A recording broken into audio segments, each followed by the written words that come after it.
कहानी की शुरुआत में स्पेन के ग्रुप ऑफ आइलैंड्स, जिसे कनारी आइलैंड्स कहा जाता है, उसमें से एक खूबसूरत आइलैंड को दिखाया जाता है जिसका नाम है ला पाल्मा। ये आइलैंड टूरिस्ट्स का फेवरेट स्पॉट है क्योंकि यहाँ स्नेक व्यूज, ढेर सारे वोल्केनो और दिल जीत लेने वाले बीचेस सभी मौजूद हैं। इसीलिए यहाँ पर हर वक्त टूरिस्ट आते जाते रहते हैं। आज भी एक बोट में यहाँ पर टूरिस्ट का एक ग्रुप आया है जो ला पाल्मा आइलैंड में एंजॉय करने के लिए आए हैं। पानी के बीचों बीच ऐसी शांति होती है कि एक औरत तो मस्त डाइविंग करने के इरादे से पानी में कूद जाती है, लेकिन कोई उस पर उतना ध्यान देता ही नहीं क्योंकि अक्सर लोग यहाँ पर डाइविंग करते हैं, पर अचानक ऐसा लगता है जैसे कि समुद्र का पानी उबल रहा हो। किसी को कुछ समझ में आता नहीं कि ये क्या हो रहा है, और तो और धुआं निकलना शुरू हो जाता है। सभी घबरा जाते हैं कि अचानक पानी में धुआं कहाँ से आने लगा। वो तुरंत ही बोट घुमाने की कोशिश करते हैं, लेकिन तभी बोट का निचला हिस्सा क्रैक हो जाता है और उबलता पानी अंदर आने लगता है। एक बूंद गर्म पानी हाथ में लग जाती है तो कितनी जलन होती है, पर यहाँ पूरा समुद्र उबल रहा है तो सोचिए इनका क्या हाल हुआ होगा।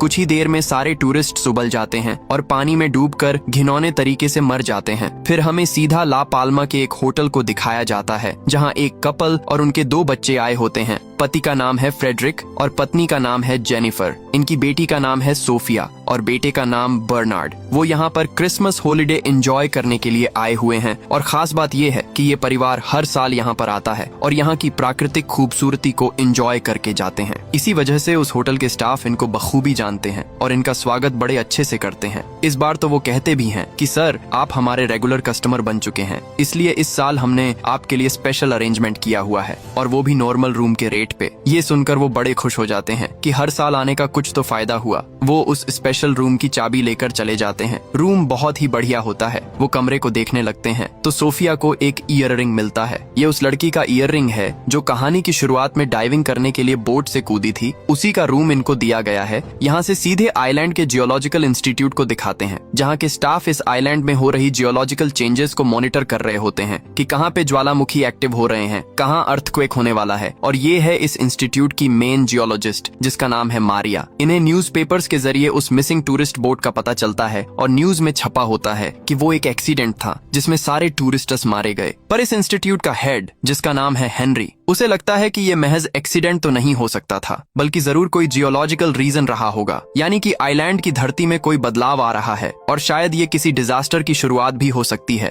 इसीलिए वो मारिया और उसके कलीग क्लेटन को सारे ट्रांसमीटर्स का डाटा चेक करने को कहता है, लेकिन कुछ ट्रांसमीटर्स काम नहीं कर रहे थे जिसकी वजह से डाटा रिकॉर्ड ही नहीं हो पाया। मारिया और क्लेटन उन ट्रांसमीटर्स को चेक करने के लिए पहाड़ के ऊपर जाते हैं। वहाँ पर एक गुफा होती है जिसके बाहर इनका एक ट्रांसमीटर होता है। वो ठीक से डाटा रिकॉर्ड कर रहा होता है, तो ये लोग गुफा के अंदर वाले ट्रांसमीटर को चेक करना चाहते हैं, पर गुफा की दीवारों से पानी टपकता है जिसको देखकर ये लोग हैरान हो जाते हैं क्योंकि यहाँ पानी आने का कोई चांस ही नहीं था और अंदर जाने पर ढेर सारे चमगादड़ मरे पड़े होते हैं। इन्हें शक होने लगता है कि पक्का प्रकृति में जरूर कोई बदलाव आ रहा है। वहाँ टपकते हुए पानी का वो सैंपल ले लेते हैं। उनके पास एक डिवाइस होता है जिससे वो वहाँ की हवा को चेक करते हैं, तो पता चलता है कि हवा में कार्बन डाइऑक्साइड और सल्फर गैस भारी मात्रा में मौजूद है। मतलब यहाँ पर कोई नेचुरल डिजास्टर होने वाला है। ज्वालामुखी के फटने से सुनामी के भी चांसेस हैं। वो आगे जाकर देखते हैं तो वहाँ पर एक बहुत बड़ा दरार बना हुआ है जिसके अंदर फंसकर इनका ट्रांसमीटर टूट गया है। इतनी बड़ी दरार पड़ने की क्या वजह हो सकती है? यही सोचते सोचते वो बाहर आ जाते हैं और ऑफिस जाकर अपने चीफ हेनरी को सारी बातें बताते हैं। मारिया कहती है कि मुझे तो सुनामी के आसार नजर आ रहे हैं,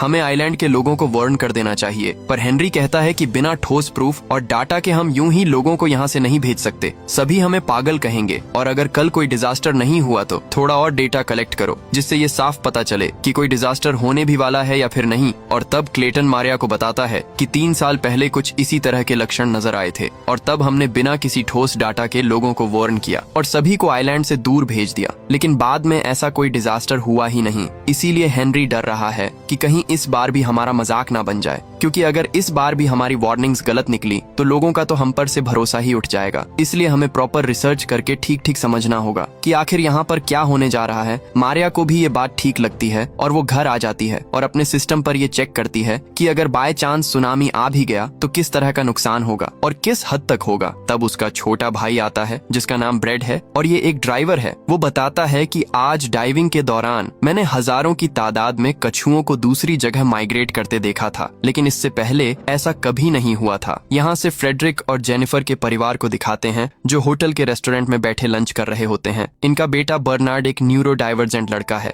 यानी हम जिन लोगों को नॉर्मल कहते हैं उनके ब्रेन्स बातों को जिस तरह प्रोसेस करते हैं, तो न्यूरो डाइवर्जेंट लोगों के ब्रेन्स उन्हीं बातों को अलग तरीके से प्रोसेस करते हैं, मतलब कि नॉर्मल इंसान से बिल्कुल अलग। तो बर्नार्ड मेन्यू से आइटम ऑर्डर करता है, लेकिन जब वो डिश आता है तो वो उसे मेन्यू में जो डिश होता है उसके साथ कंपेयर करता है, मतलब उसकी फोटो के साथ, और कहता है कि ये तो बहुत ही अलग दिख रहा है, मुझे ये नहीं चाहिए, नहीं खाना मुझे। पर फ्रेडरिक उसको समझा बुझाकर खाने के लिए कन्विंस कर लेता है। तब सोफिया दूसरे टेबल पर बैठी चार्ल्स नाम की लड़की को देखती है जो सोफिया को देखकर स्माइल करती है। सोफिया भी जवाब में अच्छी सी स्माइल करती है। तो लंच के बाद सोफिया स्विमिंग पूल के पास बैठी होती है और तभी चार्ल्स आकर उसके पास बैठ जाती है। वो कहती है, हम भी यहाँ वेकेशन के लिए आए हुए हैं, अगर तुम फ्री हो तो बीच पर चले। पर सोफिया कहती है, मेरा भाई स्विम कर रहा है और वो न्यूरो डाइवर्जेंट है, इसीलिए उसको अकेला छोड़कर तो मैं नहीं आ सकती। ये सब सुनकर फ्रेडरिक कहता है कि नई जगह पर नई दोस्त मिली है, उसके साथ बीच पर जाने का मौका मिल रहा है, हरगिज जाओ तुम, बर्नार्ड पर मैं नजर रख लूंगा। इस पर सोफिया भी चार्ल्स के साथ चली जाती है। इसी बीच फ्रेडरिक देखता है कि होटल का स्टाफ जेनिफर के साथ बहुत ही हंस हंस कर बातें कर रहा है, लेकिन पता नहीं क्यों फ्रेडरिक इससे परेशान हो जाता है कि कहीं ये मेरी वाइफ को फुसला तो नहीं रहा। लेकिन जैसे ही वो स्विमिंग पूल की तरफ मुड़ता है तो वहाँ पर बर्नार्ड नहीं होता।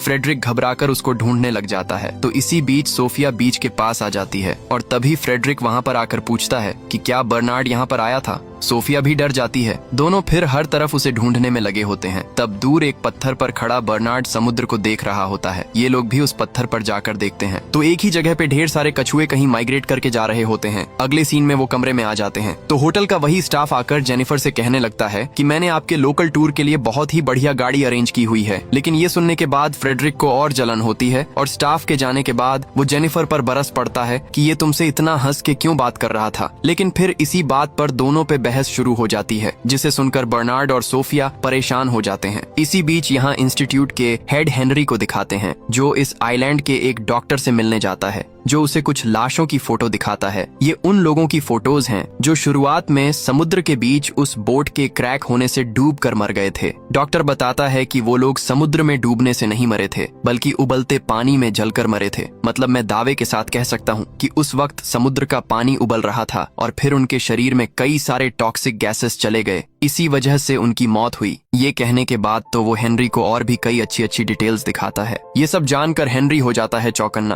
और उसे शक होता है कि कहीं वाकई में सुनामी तो नहीं आने वाला। यहाँ मारिया और क्लेटन मिलकर उस गुफा से लिए गए पानी के सैंपल को टेस्ट कर रहे होते हैं। उन्हें पता चलता है कि उस पानी में मिनरल्स की मात्रा बहुत ही कम है और तो और पानी ऊपर से टपक रहा था, यानी वो दरार जिसमें इनका ट्रांसमीटर फंसा हुआ था, वो दरार गुफा के ऊपरी हिस्से से शुरू हुई होगी। ये सारी चीज सोचने के बाद इनकी जांच करने के लिए दोनों फिर उस गुफा के पास जाते हैं और इनका शक बिल्कुल सही होता है, क्योंकि गुफा के ऊपरी हिस्से में एक बहुत बड़ी दरार पड़ी हुई थी। यानी या तो यहाँ कोई ज्वालामुखी फटने वाला है या फिर और कोई नेचुरल डिजास्टर होने जा रहा है। फिर वो अपने इक्विपमेंट से उस दरार को नापते भी हैं। यहाँ से सीधे होटल में फ्रेडरिक को भी दिखाते हैं। उसे भी कोई वाइब्रेशन फील होता है, लेकिन जल्दी वो रुक भी जाता है क्योंकि इस बात को वो सीरियसली नहीं लेता। दूसरी ओर हेनरी भी अपने रिसर्च के जरिए इस नतीजे पर पहुंच जाता है कि कोई बहुत बड़ी प्रॉब्लम हमारे सर पर मंडरा रही है। लेकिन दोस्तों, इसके बावजूद भी वो ऑफिशियल सुनामी वार्निंग नहीं देना चाहता और कहता है कि फिलहाल तो हम सिर्फ सिविल गार्ड को सूचना दे देंगे। यहाँ मारियो और क्लेटन पहाड़ के ऊपर अपनी जांच कर रहे होते हैं और तभी अचानक से उस दरार में से बहुत ज्यादा धुआं निकलने लग जाता है। और क्योंकि इन्हें पता था कि ये टॉक्सिक गैस है तो दोनों नाक बंद करके वहाँ से भागने लगते हैं। लेकिन तब तक हर तरफ धुआं फैल चुका था। अब तक मारियो कुछ टूरिस्ट को देखती है जो वहाँ कैंपिंग कर रहे होते हैं। मारियो उनको बताती भी है कि जल्दी यहाँ से चले जाओ, ये टॉक्सिक गैस है,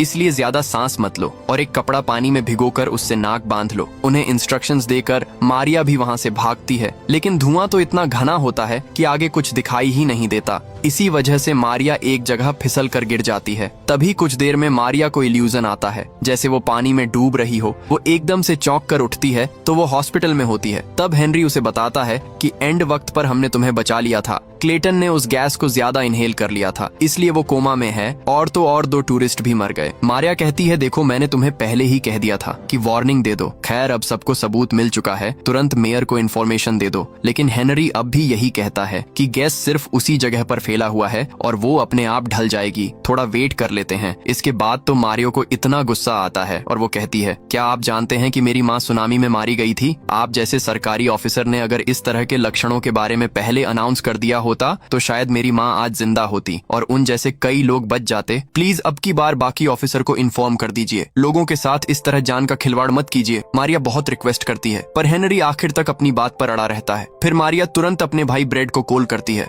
वो कहता है कि मैं समुद्र के बीच में हूँ और डाइविंग कर रहा हूँ। मारिया उसे सब समझाती है और कहती है कि डाइविंग मत करो और तुरंत घर चले जाओ। ब्रेड भी उसकी बात को समझ जाता है और तट पे आ जाता है। यहाँ से सोफिया और चार्ल्स को दिखाते हैं जो बीच पर बैठे बातें कर रहे होते हैं। तब एक लड़का चार्ल्स को बुलाता है और उससे बातें करने लगता है। ये देखने के बाद सोफिया चार्ल्स के बारे में थोड़ा पजेसिव हो जाती है और तब हमें पता चलता है कि वो गे है और चार्ल्स से प्यार करने लगी है। यहाँ जेनिफर और फ्रेडरिक के बीच सुलह हो जाती है। अब दोनों पहाड़ पर जाकर वहाँ का नजारा एंजॉय करने का प्लान बनाते हैं। लेकिन तब एक आदमी बताता है कि वहाँ मत जाइए, सुना है कोई खतरनाक गैस निकल रहा है वहाँ और उस गैस को ब्रीथ करने से 2 टूरिस्ट लोगों की जान चली गई। वैसे भी एक बार आपका बेटा तो खो भी चुका है, अच्छा हुआ मिल गया, इसलिए पहाड़ पर जाने के बजाय अपने बेटे का ध्यान रखिए। अब ये सुनकर जेनिफर को गुस्सा आ जाता है क्योंकि उसे नहीं पता था कि ब्रैड खो भी गया था। कमरे में आकर वो फ्रेडरिक को काफी सुनाती भी है कि तुमने अपने बेटे पर नजर नहीं रखी, क्या कर रहे थे तुम? तुम्हें तो अच्छे से पता है ना कि वो नॉर्मल बच्चा नहीं है, हमें उसका खास ध्यान रखना होता है। तुम्हें पता था,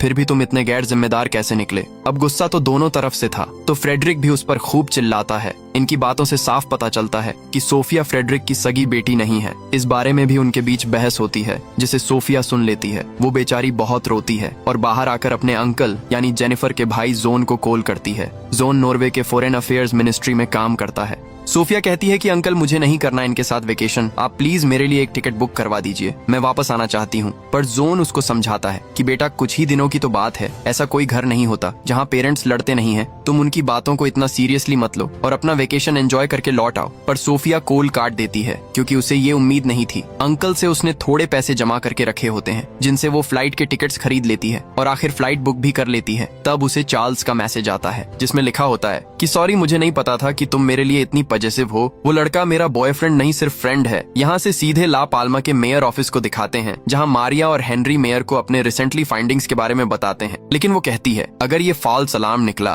तो बहुत सारे लोगों का खामखा नुकसान हो जाएगा, इसलिए सोच समझकर बताओ, क्या तुम्हें लगता है कि सच में सुनामी आने जा रही है? हेनरी तो पूरे यकीन के साथ कहता है कि हमारी स्टडीज और रिसर्च तो यही बता रहे हैं, अगर जल्दी से जल्दी लोगों को यहाँ से निकाला नहीं गया तो बहुत बड़ा नुकसान होगा। अगले सीन में मारिया और हेनरी ऑफिस आते हैं तो उन्हें पता चलता है कि इस नेचुरल डिजास्टर के 3 स्टेजेस होंगे। पहले तो ज्वालामुखी फटेगा, अगला स्टेज ये होगा कि ज्वालामुखी से राख का घना धुआं निकलेगा और आखिर में उबलता लावा बाहर आएगा। और तो और उस पहाड़ पर जो दरार पड़ी थी वो तेजी से बढ़ भी रही है, किसी भी वक्त उसमें से लावा बाहर निकल सकता है। अब हेनरी कहता है कि तुरंत एयरपोर्ट अथॉरिटीज को इन्फॉर्म करो कि कोई भी प्लेन टेक ऑफ ना करें। लेकिन तब तक बहुत देर हो चुकी थी क्योंकि ज्वालामुखी फट चुका था और राख का घना धुआं बाहर निकलने लग जाता है। ये देखने के बाद तो टूरिस्ट लोग घबरा जाते हैं। फ्रेडरिक भी टेंशन में होता है, पर इससे पहले कि एयरपोर्ट को इन्फॉर्मेशन मिल थी वो फ्लाइट टेक ऑफ कर जाती है जिसमें सोफिया जा रही थी। लेकिन फ्लाइट ज्वालामुखी की राख में फंस जाती है और इंजन में आग लग जाती है जिस वजह से प्लेन हो जाता है क्रैश। फ्रेडरिक की आंखों के सामने वो फ्लाइट जलकर नीचे की ओर जाने लगती है। तब इन्हें जोन का कॉल आता है जो बताता है कि सोफिया वापस आना चाहती थी और मुझे टिकट बुक करने को कह रही थी, पर मैंने इनकार कर दिया, इसलिए तुम लोग प्लीज उसका ख्याल रखना। और तब जाकर ये दोनों नोटिस करते हैं कि सोफिया यहाँ है ही नहीं। वो घबरा कर उसे इधर उधर ढूंढने लगते हैं। इन्हें एहसास हो जाता है कि शायद सोफिया उस फ्लाइट में गई होगी। इसी बीच दिखाते हैं कि फ्लाइट क्रैश हो चुका है और घायल पैसेंजर्स को हॉस्पिटल में एडमिट किया जाता है। फ्रेडरिक और जेनिफर हॉस्पिटल जाते हैं। वहाँ सोफिया को ना पाकर जेनिफर तो हंगामा खड़ा कर देती है कि मेरी बेटी कहाँ पर है, पर फ्रेडरिक उसको शांत करके बाहर लेकर जाता है। यहाँ से सीधे मारिया और हेनरी को दिखाते हैं। मेयर के साथ मिलकर वो कुछ हायर ऑफिशियल के साथ मीटिंग करते हैं। वो इन्हें इवैक्यूएशन की परमिशन दे देते हैं। तो हेनरी अपने स्टाफ से कहता कहता है कि तुम सब अपने अपने परिवारों के साथ सेफली यहाँ से निकल जाओ, मैं यहीं रहूंगा क्योंकि मुझे और भी रिसर्च करना है। मारिया समझ जाती है कि हेनरी तो नहीं आने वाला और वो इंस्टीट्यूट से निकल जाती है। घर आकर वो ब्रेड को कॉल करती है लेकिन वो कॉल नहीं उठाता। यहाँ फ्रेडरिक और जेनिफर उस फ्लाइट के पैसेंजर्स लिस्ट को चेक करती है लेकिन सोफिया का नाम लिस्ट में होता ही नहीं। तब जाकर इनको राहत मिलती है, मतलब सोफिया उस फ्लाइट में गई ही नहीं थी। दोनों टेंशन में घर आते हैं तो सोफिया वहाँ बैठी होती है। उसको देखकर दोनों उसे गले लगा लेते हैं। बहुत इमोशनल होते हैं दोनों और कहते हैं कि बेटा, आइंदा तुम्हारा दिल कभी नहीं दुखाएंगे हम, पर प्लीज कभी इस कदर हमें छोड़कर मत जाना। उस रात सोफिया स्विमिंग पूल के पास बैठी होती है और तब चार्ल्स वहाँ पर आती है। सोफिया कहती है कि तुम्हारे मैसेज की वजह से ही मैं जिंदा हूँ। अगर तुमने वो मैसेज नहीं किया होता तो शायद मैं अभी फ्लाइट में चली जाती और जिंदा नहीं बचती। चार्ल्स भी इमोशनल हो जाती है और यहाँ पर दोनों किस कर लेते हैं। यहाँ मारिया को पता चलता है कि उसका भाई ब्रैड एक बार में है और वो वहाँ पर चली जाती है। वहाँ पुलिस एक लड़के को पकड़कर लेकर जा रही होती है और मारिया को लगता है कि वो उसका भाई है। पुलिस उसे रोकती भी है लेकिन वो पुलिस से भीड़ जाती है, पर आखिर में पता चलता है कि वो ब्रैड नहीं कोई और है। अब पुलिस से पंगा लेने की वजह से मारिया को भी पकड़कर वो लेके चले जाते हैं। लेकिन तब मारिया ब्रैड को देख लेती है और कहती है कि एक काम करो, जल्द से जल्द इस आइलैंड को छोड़कर चले जाओ, यहाँ बहुत बड़ा खतरा होने वाला है। तो अगली सुबह ब्रैड मारिया को देखने चल जाता है जहाँ मारिया को एक सेल में बंद किया गया है। वो कहता है कि सॉरी, मैं तुम्हें कॉल नहीं कर पाया और ना ही तुम्हारा कॉल उठा पाया। मेरी वजह से तुम्हें ये नौबत देखनी पड़ गई, पर तुम फिक्र मत करो, तुम्हें जल्द से जल्द यहाँ से छुड़ा दूंगा और फिर हम दोनों आइलैंड से निकल जाएंगे। यहाँ नॉर्वे में जोन को दिखाते हैं जहाँ फॉरेन अफेयर्स मिनिस्ट्री की एक मीटिंग बुलाई जाती है जिसमें ये फैसला किया जाता है कि नॉर्वे से जो टूरिस्ट ला पाल्मा गए हैं उन्हें तुरंत वापस बुलाना होगा, वरना एक बहुत बड़े डिजास्टर में वो फंस जाएंगे। जोन ये बातें जेनिफर को भी इन्फॉर्म कर देता है कि जल्द से जल्द उस आइलैंड से निकल जाओ। दरअसल इस बीच सोफिया और चार्ल्स इंटीमेट हुए थे। सोफिया ने फैसला कर लिया था कि अब उसे अपने पेरेंट्स से ये बात छुपानी नहीं चाहिए, तो वो अपनी माँ को बता देती है कि मैं गे हूँ और मुझे लड़के पसंद नहीं हैं। जेनिफर समझ जाती है और उसे सपोर्ट ही करती है। सोफिया बहुत ही खुश होती है और मजे से स्विम कर रही होती है। तो जेनिफर भी पुल के पास बैठी होती है। तभी जोन उसे कॉल करके तुरंत ला पाल्मा छोड़ने को कहता है। वो भी घबराकर टेंशन में सारी चीजें पैक करने में लग जाती है। सोफिया चार्ल्स को भी बताने जाती है लेकिन वो वहाँ पर होती नहीं और इस तरह सोफिया उसे इन्फॉर्म नहीं कर पाती। यहाँ ये लोग अपना सामान लेकर बाहर आ जाते हैं लेकिन वहाँ कोई गाड़ी मिलती ही नहीं, पर इन्हें अब कैसे भी करके इस आइलैंड से निकलने के लिए बोट तक पहुँचना होगा। तो वो एक गाड़ी चुरा लेते हैं। गाड़ी का ऑनर वहाँ पर आता है और फ्रेडरिक को मारने लगता है कि मेरी गाड़ी चुराने की हिम्मत कैसे हुई तुम्हारी। फ्रेडरिक अपने परिवार को बोट पर चढ़ने को कहता है और वो भी चढ़ जाते हैं, पर वो ऑनर फ्रेडरिक को जाने नहीं देता। फ्रेडरिक उसे कुछ पैसे पकड़ाकर कहता है कि प्लीज मुझे माफ कर दो, जाने दो मुझे। तो वो भी पैसे लेकर फ्रेडरिक को छोड़ देता है। वो बोट की ओर भागा चला जाता है अपने परिवार की तरफ, लेकिन तब तक बोट निकल चुकी थी। अब पता नहीं अगला बोट कब आएगा और फ्रेडरिक यहाँ फंस चुका है। जेनिफर तो बोट को रुकवाने की बहुत कोशिश करती है लेकिन बात बनती नहीं। मारिया भी चार्ल्स को कॉल करके बताती है कि हमें इन्फॉर्मेशन मिली है कि यहाँ सुनामी का खतरा है, तुम भी जल्दी से जल्दी इस आइलैंड को छोड़कर चले जाओ। लेकिन यहाँ पर प्रॉब्लम ये होती है कि मोबाइल सिग्नल बहुत ही कमजोर होता है और बीच में ही कट जाते हैं सिग्नल। यहाँ से सीधे जियोलॉजिकल इंस्टीट्यूट में बैठा हेनरी अपने सिस्टम्स पर सिचुएशन को मॉनिटर कर रहा होता है, लेकिन अचानक उसके सिस्टम पर नो सिग्नल का साइन आता है। मतलब कोई भी ट्रांसमीटर काम नहीं कर रहा। बस वो समझ जाता है कि सुनामी वक्त से पहले आने वाला है। वो तुरंत ही हायर ऑफिशियल्स को इन्फॉर्म कर देता है कि जल्दी हर तरफ वार्निंग अलार्म्स बजाना शुरू कर दो ताकि लोग यहाँ से भाग जाएं। और न सिर्फ होटल में बल्कि हॉस्पिटल में जो टूरिस्ट थे वो भी टेंशन में आ जाते हैं। तभी क्लेटन जो कोमा में था उसे होश आ जाता है और वो चौंक जाता है कि यहाँ पर हुआ क्या है, हर तरफ इतनी हलचल क्यों हो रही है। फिर यहाँ बहुत देर के बाद एक बोट आती है तो फ्रेडरिक उसमें चढ़ जाता है। बोट पूरा भर चुका था। ऐसे में एक औरत एक बेबी को लेकर आती है, पर कोई उसे अपनी जगह नहीं देना चाहता, तो फ्रेडरिक बोट से उतरकर उस औरत को जगह दे देता है। और यहाँ पुलिस स्टेशन में ब्रेड मारिया को छुड़ाने की बहुत कोशिश करता है कि इमरजेंसी सिचुएशन है, देखिए इस आइलैंड में सुनामी आने वाला है, मेरी बहन को छोड़ दो। पर ये लोग इस हालत में भी रूल्स बताने लगते हैं कि नहीं छोड़ा जाएगा क्योंकि हमें ऐसी कोई इन्फॉर्मेशन मिली ही नहीं है। इसी बीच क्लेटन ऑफिस आ जाता है जहाँ हेनरी के अलावा और कोई है ही नहीं। असल में हेनरी यहाँ पर इसलिए रुका हुआ है क्योंकि उसे ये लगता है कि ऐसे डिजास्टर्स बार बार नहीं आते, हजारों सालों में एक बार आते हैं और वो इस इवेंट को मिस नहीं करना चाहता क्योंकि अगर वो बच निकला तो न जाने फिर किस जन्म में ये दृश्य देखने को मिलेगा। इसलिए वो यहाँ पर टिका हुआ है। क्लेटन भी उसी की तरह सोचता है और कहता है मैं भी यहीं रहकर अपना अंत देखूंगा, लेकिन एक काम करते हैं, उससे पहले हम एक इंटरेस्टिंग ट्रिप पे निकलेंगे। ये कहकर दोनों ड्रिंक करने लग जाते हैं। दूसरी ओर सरकार लोगों को निकालने में लगी होती है। हर इंटरनेशनल न्यूज चैनल चैनल पर इस सुनामी की खबरों के बारे में सब कुछ दिखाते हैं। अब यहाँ जोन को लगता है कि जब तक मेरी बहन और उसका परिवार वहाँ से निकलता है तब तक कहीं सुनामी ना आ जाए। वो अपने सीनियर से दरख्वास्त करता है कि प्लीज मेरी फैमिली को वहाँ से निकालने के लिए कोई रास्ता हो तो बताइए, पर वो जोन को डांट देती है कि जो बात बहुत कॉन्फिडेंशियल थी उसे तुमने अपने परिवार के साथ शेयर कर दिया और अब मुझसे मदद की उम्मीद भी रखते हो। जिस तरह दूसरे लोगों को बचाया जा रहा है उसी तरह तुम्हारे परिवार को भी बचाया जाएगा, इसलिए आगे मुझसे और कोई उम्मीद मत रखना। अब जोन समझ जाता है कि जेनिफर के परिवार को बचाने के लिए उसे ही कोई ना कोई तरकीब निकालनी पड़ेगी। वो अपने एक दोस्त से मिलता है जो कि वेब्स पर रिसर्च करता है। यहाँ फ्रेडरिक ला पाल्मा में फंसा हुआ है। उसने बेचारे ने आखिरी बोट भी छोड़ दी थी और अब यहाँ पर कोई बोट नहीं आने वाली। वो उम्मीद खोकर बैठ जाता है कि खत्म हो गया सब कुछ। ला पाल्मा का एयरपोर्ट तो बंद हो चुका है, इसलिए ये बोट इन टूरिस्ट्स को दूसरी जगह के एयरपोर्ट पर पहुंचाएगी और फिर वहां से वो अपनी अपनी लोकेशन पर जाएंगे। फ्रेडरिक समझ जाता है कि अब उसके बचने का कोई चांस नहीं। वो जेनिफर को कॉल करता है ताकि आखिरी बार उससे और बच्चों से बात की जाए, लेकिन सिग्नल बीच में कट हो जाता है। इसी बीच पुलिस स्टेशन को सुनामी के बारे में इंफॉर्मेशन मिल जाती है और पुलिस वाले तुरंत स्टेशन से भाग जाते हैं। अब ब्रैड मारिया के सेल की चाबी को लेकर उसे खोल देता है। इसी बीच बाकी कैदी भी बच निकलते हैं। मारिया और ब्रैड जल्दी से बाहर निकलते हैं तो उस ज्वालामुखी को फटते हुए देखते हैं। लावा बिल्कुल नीचे तक आ चुका था। दोनों वहां से भागते हैं और रास्ते में बैठे फ्रेडरिक को देखते हैं। ब्रैड कहता है कि हमें तुरंत ही आइलैंड छोड़कर जाना होगा। फ्रेडरिक पूछता है कि जाओगे कैसे? आखिरी बोट तो जा चुकी है। ब्रैड कहता है कि मैं डाइवर हूँ और मेरे पास एक बोट है, आप एक काम कीजिए, हमारे साथ चलिए। तो फ्रेडरिक भी उनके साथ चल देता है। तीनों बोट के पास आते हैं, लेकिन तब जेल से बचा हुआ एक कैदी वहां गन लेकर आता है और इन्हें धमकाता है कि बोट मुझे दे दो वरना शूट कर दूंगा।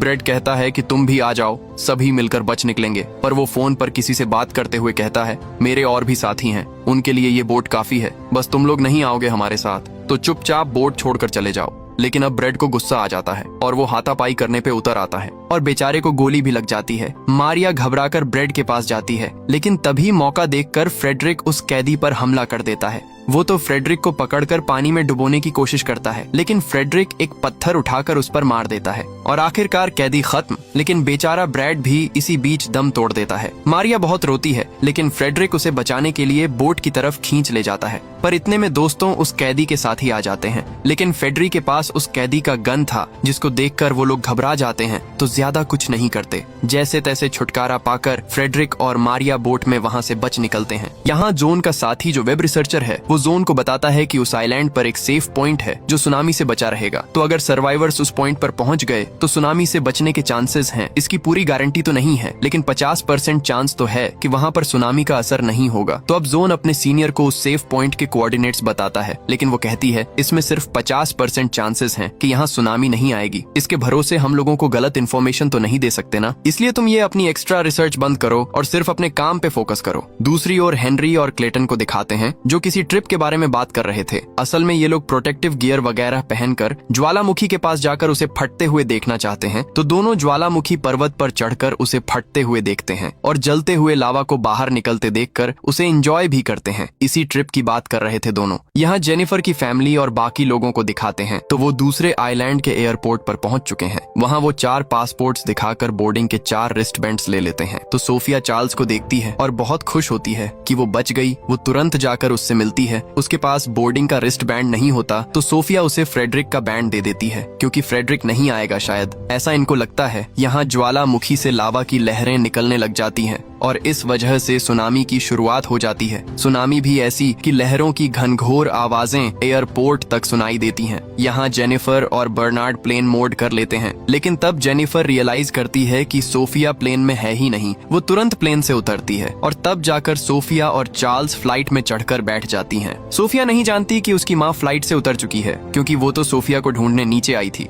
यहाँ से फ्रेडरिक और मारिया को दिखाते हैं जो बोट में जा रहे होते हैं, लेकिन सुनामी को आते देखकर वो समझ जाते हैं कि अब बचने का कोई रास्ता है ही नहीं। दूसरी ओर जोन किसी भी तरह ला पाल्मा के लोगों को उस सेफ पॉइंट के बारे में बताना चाहता है, क्योंकि वो ज्यादा से ज्यादा लोगों की जान बचाना चाहता है। और उसी वक्त उसकी सीनियर एक प्रेस मीटिंग में बात कर रही होती है। तभी जोन बीच में घुसकर उस सेफ पॉइंट के लोकेशन कोऑर्डिनेट्स को दिखाकर कहता है कि अगर ला पाल्मा आइलैंड पर कोई फंसा हुआ है तो प्लीज इस लोकेशन पर चले जाइए, ये सेफ जगह है। ये खबर अब हर जगह मीडिया में फैल जाती है। हर किसी के मोबाइल पर ये कोऑर्डिनेट्स फॉरवर्ड्स किए जाते हैं। जेनिफर के फोन पर भी वो मैसेज आता है, लेकिन इतने में सिग्नल कट हो जाता है। और तो और जेनिफर को समझ नहीं आता कि वो क्या कोऑर्डिनेट्स हैं और मैप में उसको कैसे देखना होता है। पर बर्नार्ड को इन बातों में बहुत ही इंटरेस्ट है, तो वो उस लोकेशन कोऑर्डिनेट्स को देखकर मैप में एक जगह को मार्क करता है कि यही वो सेफ पॉइंट है। दोनों उसी लोकेशन की ओर भागते हैं तो मारिया को भी वो मैसेज मिलता है, तो वो भी फ्रेडरिक के साथ उसी ओर जाने लगती है और इनकी बोट के पीछे बहुत बड़ी और ऊंची लहर उड़ती उड़ती और तेजी से आ रही है। वो बड़ी लहर इन्हें अपनी चपेट में लेने वाली होती है, लेकिन दूसरी तरफ से एक और लहर उस लहर से टकरा जाती है,